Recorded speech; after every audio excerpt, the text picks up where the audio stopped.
It's been ages since I've reviewed any OPPO earphones, and these earphones have just reminded me why I liked OPPO earphones as much as I did. These are the OPPO Enco Air 2 Pro.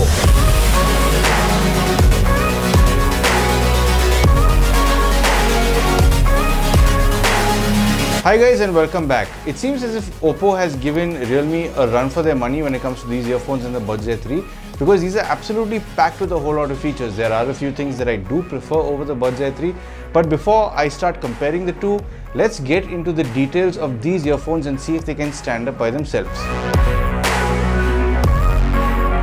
Something I didn't notice about this when I did my first impressions video because I thought I was seeing things was a slight ghosting effect on the case. The top of the case has this effect because they've extended the clear plastic over the inner section. It's very subtle but looks really classy when you notice it. I find that keeping the OPPO logo on the back hinge is kind of counterintuitive because it kind of beats the purpose of showing the world the brand of earphones you're using. They'd be better off not putting any branding at all than doing this. This only makes this move seem like an afterthought. The case does come in a glossy finish which, as we all know, is prone to scratching. The lid isn't spring-loaded but the magnet holding it closed is quite strong, so it tends to snap shut aggressively, making a shrill plastic clapping sound which isn't too pleasant. There is a notification LED light in the front to let you know the battery level while charging or when you open the case. Upon opening the case, you're greeted with the buds in a different layout compared to the Realme Buds Air 3, making these a bit easier to grip and pull out. These earphones are in fact slightly longer than the Buds Air 3. Maybe a longer stem may benefit with call quality, which we'll get into in another chapter.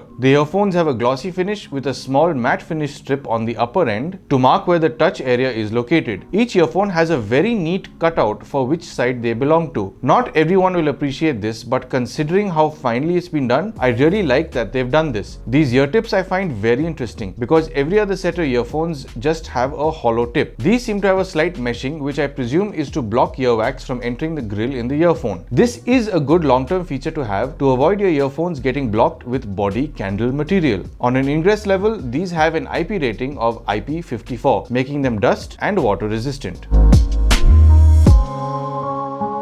These come with Bluetooth version 5.2, USB-C charging, quick charge, and even multi-device pairing. Sadly, however, this has the worst multi-device pairing I've ever used. It's only successfully worked once when I pressed and held the earbuds to switch over from my iPad to Android phone. Other times I've had to do the switch manually from each device. I'd say this doesn't really have multi-device pairing. I'm sure your experience may differ if you're switching between two Android devices or two iOS devices. I haven't had any luck. Hopefully a firmware update will sort this issue out. But even once it does, it's not as good as how the Buds Air 3 handle multi-device pairing. Of course, these have an in-ear detection for playing and pausing your music. They also have touch controls for play, pause, next, previous track, touch and hold, and long touch and hold. Everything from single tap to long touch and hold can all be customized, and I really like that they have an option to let you reduce or increase volume as well. All these features can be accessed via the Hey Melody app. That's because these sadly don't have their own app you can control them with, but the Hey Melody app does do a very good job, I have to say. When it comes to their latency for gamers, these have a response time of 94 milliseconds. This is enough to notice a slight lag even for absorbing any visual content. It's easy to get used to it, but if you're getting into any kind of serious gaming, it's worthwhile considering a wired set of earphones. While testing this, I couldn't help but think that it's amazing to have this feature on any set of earphones or headphones that cost anywhere less than 10,000 rupees. This feature was only seen on top of the line sets of headphones many years ago, so it's very nice to see this feature has trickled down over the years. These handle their ANC pretty well. Drones from fan motors, engines, and ACs are cut down significantly. Whooshing of fan blades are also cut down well, but these do pick up wind noises when it hits the microphones working to eliminate those sounds. OPPO hasn't mentioned how many decibels these cut down, but I've got a feeling this doesn't do as well a job as the Buds Air 3. I'll only find out when I do a back-to-back comparison of them. And how does this fare with its environmental noise cancelling? There's only one way to find out. So I'm back at the busy street where I normally do a lot of these call tests, so you get an idea of how the ambient noises around you, the vehicles passing by, there's some construction going on at the back. Good amount of movement here. So this is of course on the camera audio. I will be moving over to the OPPO Enco microphone just about now. And these come with two microphones per earphone. So you've only got two mics trying to work out the noise factor and the AI trying to counter that noise to make the ANC that much better. So I'm not too confident that this will be too good because the last set of earphones that I tried with two microphones was the Buds S3, which wasn't too good. So it will be interesting to see how good or badly, how well these do in particular. And another thing I will do is I'll go into the app, into the Hey Melody app, and I'll toggle between the modes. So right now I've been in the noise cancelling mode. I'm switching over to transparency mode now. So it'll be interesting to see if there is any shift in my audio through the microphones in particular. And now I will also shift over to switching everything off, which is done just about now. So maybe with the noise cancelling on, there is a lot more effort from the AI to ensure that there's not too much noise coming in for me and not too much noise going in through the call. It might work best when it's off, but I'll leave you to decide whether or not this is good enough for you. I don't want to make that decision. So maybe you guys let me know what you think about the call quality down in the comments below. And of course, I'll see you back in the studio.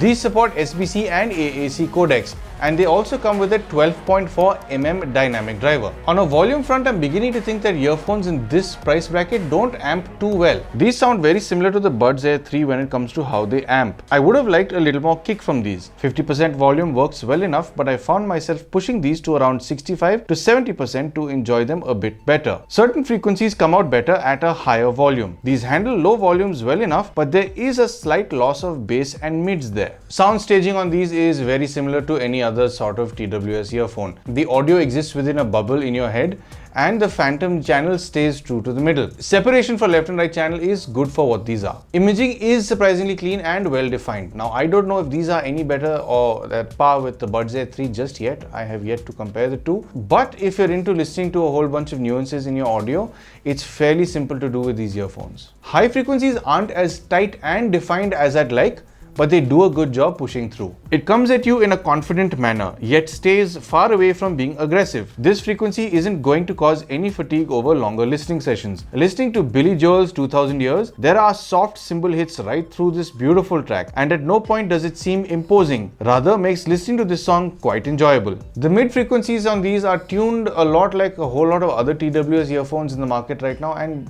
this is getting a little irritating actually. The lower mids are recessed, leaving the higher mids a bit elevated, making vocals, especially some male vocals, sound a bit tinny. Fuller female vocals also take a hit in this range. There are some recordings, of course, that do shine through well with these, like the New Radicals' You Get What You Give. It remains a fun sounding track even after all these years, but if you know how this song sounds, it can leave you a bit disappointed. Low frequencies do come at you a bit lethargic, but these do have some of their moments with specific tracks. The bass can be full-bodied and have significant kick, but seems to be very picky with which track it does this with. Majority of the time, it seems like it doesn't want to get out of bed until the right track is played for it, like when I played Dr. Rocket's Cafe de Flore. It sprung into action and its character changed instantly, almost like it was a different set of earphones. Now this does have EQ modes. I did the entire testing on its original sound mode just to see what it's like out of the box, but you do have two other settings. Bass boost mode not only elevates the bass but sounds like it pumps up the amping. So that amping issue I mentioned it seems to have suddenly disappears when you've got it on this mode, and that lethargy in the bass it seemed to have majority of the time also disappears when you're in this mode. I think a lot of people will actually choose to put it in this EQ setting and leave it here because it doesn't eat into the mids and highs like most other bass boost mode EQ setups do. Those vocals that sounded a little too thin that I mentioned earlier develop a better rounded tone with this EQ as well. I'm surprised they didn't tune these earphones to sound like this by default actually. They've done a really good job with this setting. Then the other EQ settings is clear vocals, which does accentuate the mids but tends to emphasize a lot on reverb, so everything sounds like it's got an echo. This mode may work best with audiobooks but not music or movies. So to sum up, when it comes to their build in particular, they are actually quite well built.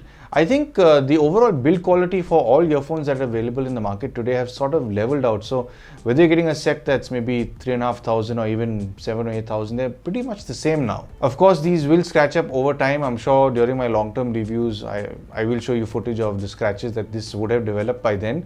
But for now, it's doing okay. I've just had it for a few days. It's doing fine with a few scratches here and there. Now, when it comes to the features, it does what it does pretty well, especially the touch interactions, the volume ups and downs. I do appreciate. I do wish it were a slider, but then again, I can't ask for too much considering this costs as much as it does. The one gripe I do have is the whole multi-device pairing, because honestly, I've seen better attempts by other companies like Realme and even OnePlus. The amount of time I tried to get it working, well, I don't exactly want to tell you how long it took, because I did spend quite a while doing that. And no matter what I tried, it never worked out. I hope there'll be some sort of address in a software update, but this is the one place it does need some work. On an ANC front, these earphones are absolutely no slouch. In fact, they're very similar to, should I say, the other earphones that I've been using. Well, maybe not the higher end ones, but it does a terrific job of cutting out the traffic because I'm near a busy road. It does a good job with the fan motor and the whooshing of the blades. I think it might be at par, or maybe not as good as the Realme Buds Air, but I'll leave that for my comparison video. Now, when it comes to the sound, I was bashing it through the review. That's because I was listening to it and testing it with its original sound setting. That is, I suppose, its balanced mode, which I don't think is too great. In fact, these earphones remind me a lot of the older W30 but with significantly better detailed highs and with better delivery. In fact, I have really enjoyed listening to these on their bass boost mode. It does seem fairly balanced out. It really should have been the original EQ setting and not that original sound thing, because its amping seems to be a little off. With the bass boost mode, everything just sort of levels out and is much better balanced. So I do think a lot of people will be listening to this mode in particular more than anything else. So how much do these go for? Well, funnily enough, you can't buy these on Amazon or Flipkart. At least when I bought these, that wasn't the case. You can only go on the OPPO website here in India and buy it off of them. Now, I bought these for about 3,499 rupees, and I think at this price, it's an exceptional build. These do sound great, not out of the box. You have to put them onto their bass boost mode. I wish they didn't put that OPPO logo at the back, but then again, this is just me nitpicking. So overall, these are a nice set of earphones. Another small issue I may have, I think I had the same issue with the Buds Air 3, was the left earbud of those felt a bit too big, like it might pop out. This one also, the body of the housing of the driver seems a bit too large, and I've got a feeling maybe my left ear isn't as large as the right, because even this one's left earbud in particular felt like it was going to fall out. Not that it ever did, but it just made me feel a little insecure about the left earbud in particular. So would I recommend these? Well, these are a pretty good set for 3,500, and honestly, if you're looking at the Buds Air 3, which are 500 bucks more, it's a very close kind of battle between the two. So I don't want to give you a definitive if you're looking between the two earphones.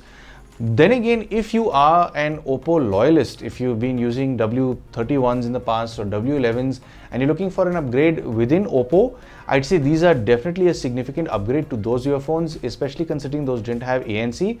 This one's ANC does a terrific job, and I think this will also sound much better than those earphones. So if you've stayed this long, I hope the video has benefited you in some way or the other.